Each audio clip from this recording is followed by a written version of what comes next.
पानी में डूबी नगरी द्वारिका।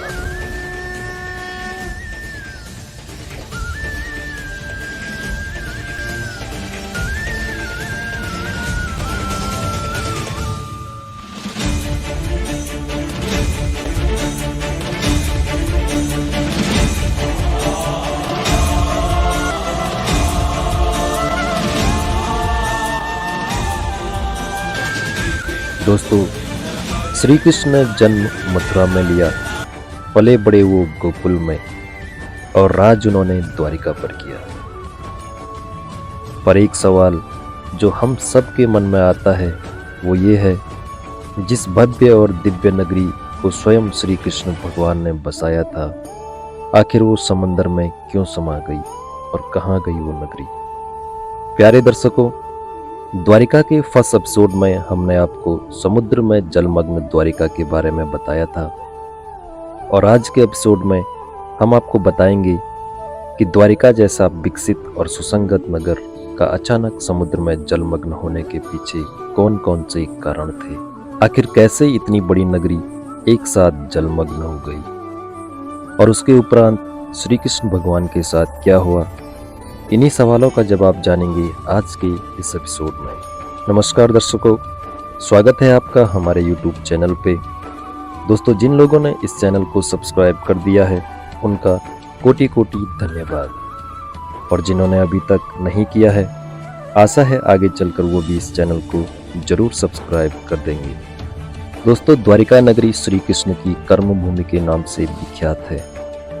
महाभारत में वर्णित कथा के अनुसार भगवान श्री कृष्ण ने जब कंस का वध किया तो तब से जरासंध ने प्रण लिया कि वो कृष्ण और यदुवंशियों का समूल नाश कर देगा, और जब जब जरासंध को अवसर मिलता तो वो यदुवंशियों और मथुरा पर आक्रमण कर देता। उसका अत्याचार रुकने का नाम नहीं ले रहा था। अतः ऐसे में यदुवंशियों की सुरक्षा के लिए श्री कृष्ण ने मथुरा छोड़ देना ही बेहतर समझा। मथुरा छोड़ने के बाद उन्होंने समंदर किनारे दिव्य और भव्य नगर की स्थापना की, जिसका नाम रखा गया द्वारिका नगर। यहाँ आने के बाद वो अपने प्रियजनों के साथ सुकून के साथ जीवन यापन करने लगे। फिर समय बीतने लगा और लगभग 36 वर्षों तक सफलतापूर्वक राज्य का संचालन करते हुए एक दिन अचानक उनके देह त्यागने के बाद ये वैभवशाली नगरी समंदर में समा गई। दोस्तों, पौराणिक ग्रंथों में इस घटना से संबंधित दो कथाओं की जानकारी प्राप्त होती है। पहली, माता गांधारी का श्री कृष्ण को दिया गया श्राप, और दूसरी कथा है ऋषि मुनियों द्वारा श्री कृष्ण के पुत्र शाम को दिए गए श्राप की। महाभारत का युद्ध समाप्त होने के बाद महर्षि व्यास के शिष्य संजय ने जब गांधारी को ये बताया कि पांडव अपने साथियों और द्रौपदी सहित हस्तिनापुर आ चुके हैं, तो उनको बड़ा मानसिक कष्ट हुआ। फिर भी उन्होंने किसी तरह खुद को संभाला, लेकिन जब उन्हें यह बात पता चली कि पांडवों के साथ श्री कृष्ण भी पधारे हैं, तो वह तिलमिला उठी और उनका मन प्रतिशोध के लिए लालायित हो उठा, और गुस्से में उन्होंने श्री कृष्ण को श्राप देते हुए कहा, महातपस्विनी सुबल कन्या, मैं महायोगिनी धृतराष्ट्र पत्नी आज तुम्हें श्राप देती हूँ। हाँ, श्राप देती हूँ। इस प्रकार तेरे वंश का नाश हुआ है, इसी प्रकार तुम्हारी आंखों के सामने तुम्हारे यादव वंश का नाश होगा। जिस प्रकार मेरा नगर दुख में डूबा हुआ है, उसी प्रकार तुम्हारा नगर भी समुद्र में डूब जाएगा। एक पुत्रहीन माता के हृदय से निकला हुआ श्राप कभी विफल नहीं होता, कभी।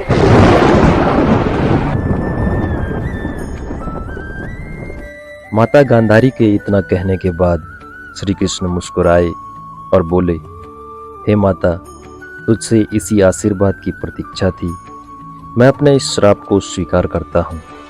और उसके बाद वो द्वारिका की ओर प्रस्थान कर गई। एक बार की बात है, महर्षि विश्वामित्र, कंद और देवर्षि नारद आदि द्वारिका आए। और वो भ्रमण पर निकले। वहाँ कृष्ण पुत्र शाम अपने साथियों संग मौजूद थे।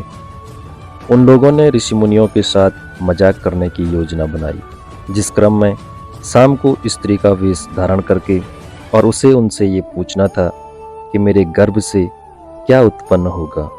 लेकिन जब ऋषि मुनियों को पता चला कि कृष्ण पुत्र शाम उनका अपमान और उपहास कर रहे हैं, तो क्रोधित होकर उन्होंने उसे श्राप दे दिया कि कृष्ण का ये पुत्र वृष्णि और अंधक वंशी पुरुषों का नाश करने के लिए एक लोहे का मूसल उत्पन्न करेगा, जिसके द्वारा तुम जैसे क्रूर, अहंकारी और क्रोधी लोग अपने समस्त कुल का संहार करेंगे और भगवान श्री कृष्ण और बलराम के सिवा सभी लोगों पर उस मूसल का प्रभाव होगा। और उसके बाद श्राप के फलस्वरूप ही शाम ने मूसल को उत्पन्न किया।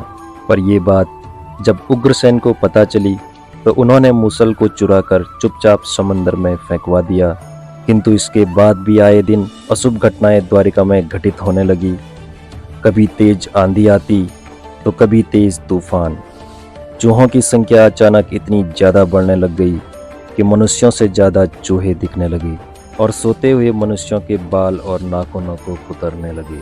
सारस उल्लुओं की और बकरियां गीदड़ों की आवाज़ निकालने लगे। पूरी द्वारिका नगरी में जब अजीब सी घटनाएं घटित होने लगी, जब श्री कृष्ण भगवान ने नगर में हो रहे इन अपशगुनों को देखा, तो उन्होंने सोचा कि कौरवों की माता गांधारी का श्राप सत्य होने का समय आ गया है। ऐसे में श्री कृष्ण ने यदुवंशियों को तीर्थ यात्रा करने की आज्ञा दी। भगवान श्री कृष्ण की आज्ञा से सभी राजवंशी समंदर तट पर प्रभास तीर्था कर निवास करने लगे और प्रभास तीर्थ में रहते हुए एक दिन जब अंधक और वृष्णि वंश आपस में वार्तालाप कर रहे थे, तभी सात्विक ने आवेश में आकर कृतवर्मा का उपहास और अनादर कर दिया और कृतवर्मा ने भी कुछ ऐसे ही शब्द मुख से निकाल दिए जिनसे सात्विक का क्रोध सातवें आसमान पर पहुंच गया और उसने क्रोध में आकर कृतवर्मा का वध कर दिया। यह देखकर अंधक वंशियों ने सात्विक को चारों ओर से घेर दिया और उन पर आक्रमण करना शुरू कर दिया।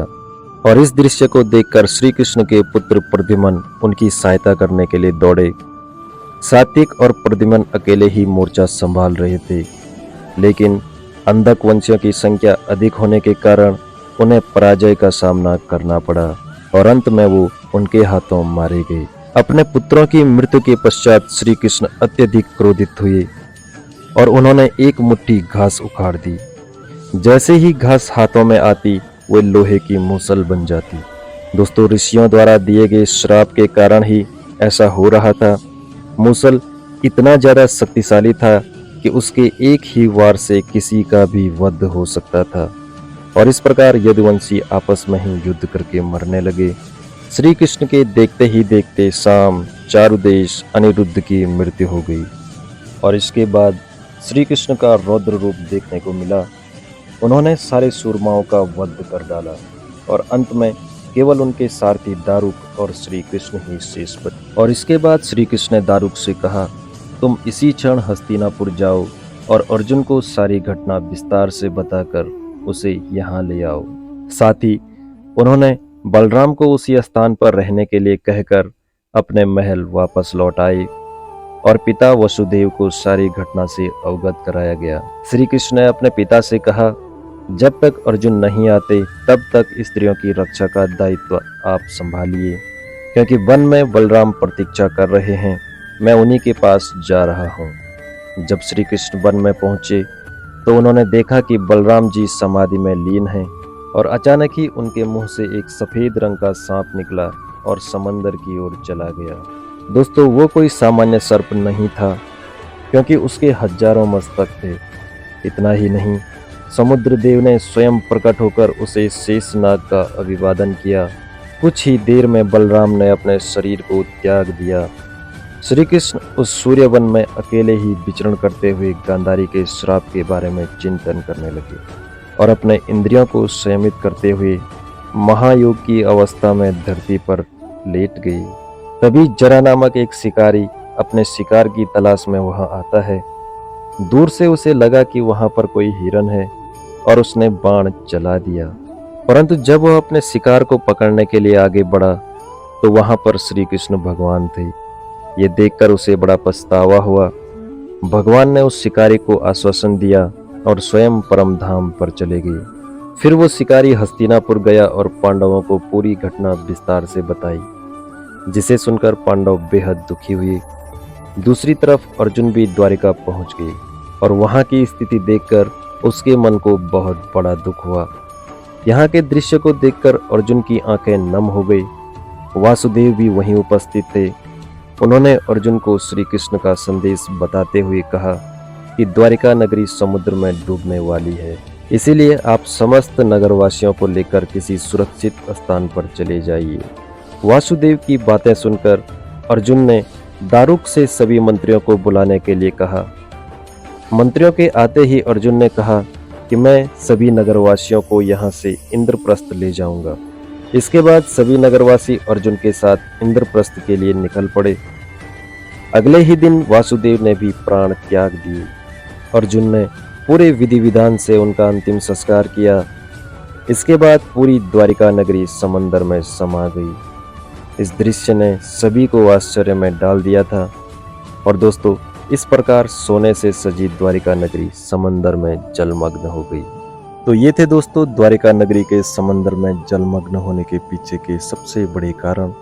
आशा करते हैं कि आप इस घटना को केवल एक मिथ नहीं मानेंगे, क्योंकि इसके हकीकत होने का सबूत हमने आपको पिछले वीडियो में भी बताया था। और अगर अभी तक आपने द्वारिका के संबंध में हमारा पिछला वीडियो नहीं देखा है तो मैंने लिंक डिस्क्रिप्शन में डाल दिया है। आप डिस्क्रिप्शन में जाके लिंक को खोल सकते हैं और वीडियो को देखकर सच्चाई को समझ सकते हैं। आशा करते हैं कि आपको जानकारी अच्छी लगी होगी। तो मिलते हैं दोस्तों अगले वीडियो में कुछ इसी प्रकार की जानकारियों के साथ। तब तक के लिए अपना ख्याल रखिएगा। Bye bye. जय माता दी।